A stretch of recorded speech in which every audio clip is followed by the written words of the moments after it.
আমরা এর আগে বিয়োগ শিখছি, এখন বিয়োগের একটি কথার অঙ্ক শিখব।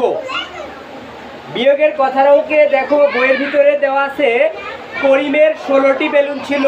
করিমের কয়টি বেলুন ছিল? 16টি বেলুন ছিল। সে 6টি বেলুন বিথিকে দিল। কয়টি? 6টি। কিন্তু আমরা এখানে দেখো করিমের 16টি বেলুন ছিল, আগে 16 লিখবো না, 16 পরে লিখবো।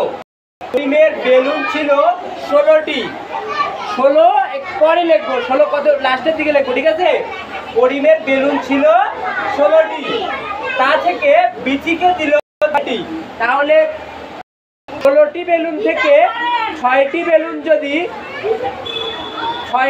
যদি দেওয়া হয় তাহলে কয়টি বেলুন থাকে? আমরা আগে এখানে লিখে নিব।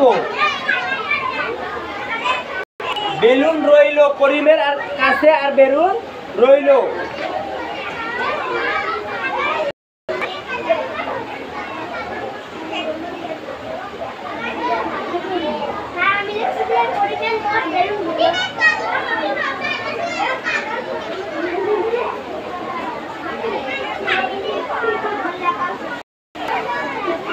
বেলুন রইল। দেখো আমরা যদি এই 6 থেকে 6 বাদ দেই কত থাকে?